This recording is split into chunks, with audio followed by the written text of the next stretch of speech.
বাঙালি রান্নার নৈপুণ্যতায় আপনাদের স্বাগতম। আজকে নিয়ে আসলাম আলুর ডালের রেসিপি নতুন আলু দিয়ে। এর জন্য প্রথমে আলুগুলোকে ভালোভাবে সিদ্ধ করে নিব। আলুগুলো আমি আগেই সিদ্ধতে বসিয়ে দিয়েছিলাম। আলুগুলো আমার সিদ্ধ হয়ে গেছে। এখন আমি নামিয়ে নিয়ে আলুগুলোর খোসা ছাড়িয়ে নিব। প্রথমে আমি মাছগুলো ভেজে নিব। এজন্য চুলায় কড়াই বসিয়ে কড়াই গরম হলে এর মধ্যে দিয়ে দিব পরিমাণ মতো তেল। ডাল রান্না করার জন্য আমি বড় মাছ নিয়েছি, মাছের মাথা নিয়েছি আর কি। মাছের মাথাগুলো প্রথমে ভালো করে ভেজে নিব। আর এই ডালটা আপনারা যে কোনো মাছ দিয়েই বানিয়ে নিতে পারেন, যে কোনো মাছ দিয়েই অনেক মজা হয়।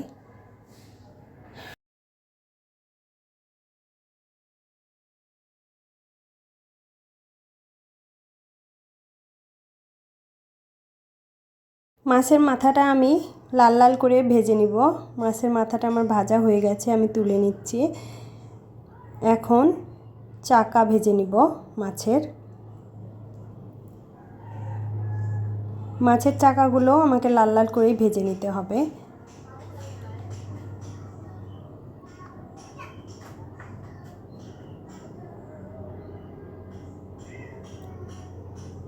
মাছ ভাজা হয়ে গেছে, মাছগুলো উঠিয়ে নিলাম।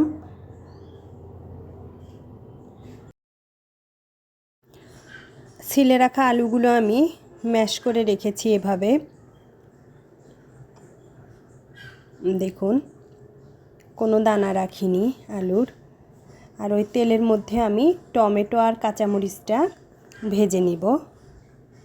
টমেটো আর কাঁচামরিচ ভেজে নেওয়া হয়ে গেলে এর মধ্যে ম্যাশ করে রাখা আলুগুলো দিয়ে দিব। টমেটো মরিচের সাথে আলুগুলোও একটু হালকা ভেজে নিব। আলুগুলো দিয়ে সাথে সাথে এর মধ্যে দিব একটু হলুদ। হলুদটা পরিমাণ মতোই দিতে হবে, তাছাড়া আবার হলুদের একটা গন্ধ আসবে ডালে। এখন হলুদের সাথে আলুটাকে মিশিয়ে ভালোভাবে ভেজে নিব।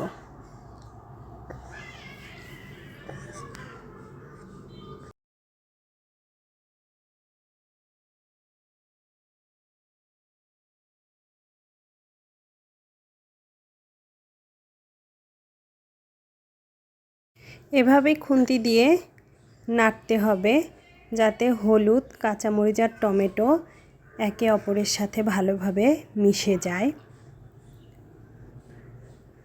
এভাবে নেড়েচেড়ে ভেজে নিতে হবে আলুটা।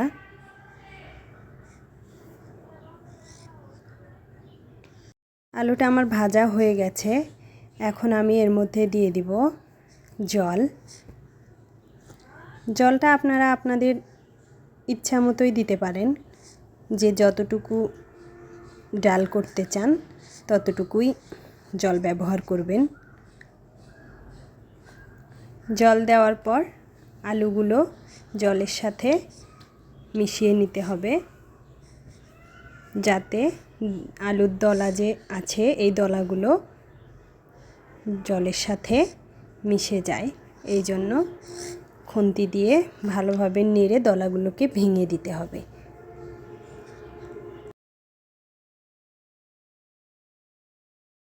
এই পর্যায়ে ডালটা যখন ফুটে উঠবে তখন ডালটাকে আমি নামিয়ে নিব ফোড়নে দেওয়ার জন্য। এখন আমি চুলায় আবার কড়াই বসিয়ে দিব। কড়াইটা গরম হলে এর মধ্যে দিয়ে দিব আবার পরিমাণ মতো তেল।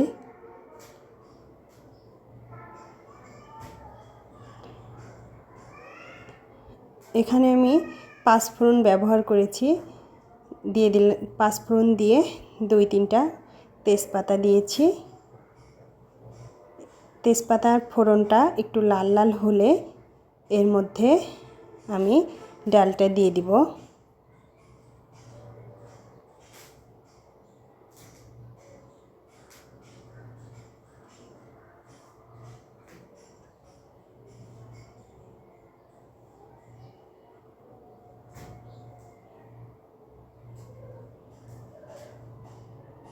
আমি কিন্তু লবণ ব্যবহার করিনি এতক্ষণ। এখন ফোড়ন দেওয়ার পর আমি এর মধ্যে লবণও দিয়ে দিব। আর আমি এখানে রাঁধুনি বেটে রেখেছিলাম 1 চামচ, সেই বাটা রাঁধুনিটা দিয়ে দিয়েছি। তারপর ফুটে উঠলে দিয়ে দিলাম ভেজে রাখা মাছগুলো।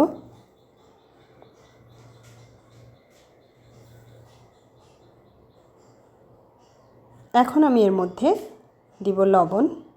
আমি এই ডালটা রান্না করতে লবণটা পরেই দিই, আপনারা চাইলে আগেও দিয়ে দিতে পারেন।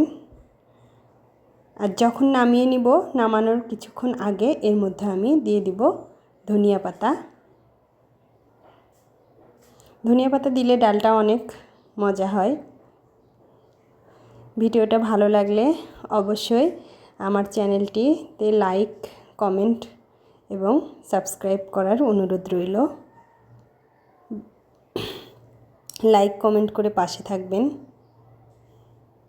এই কামনা করছি। আমার ডালটা রান্না শেষ হয়ে গেছে।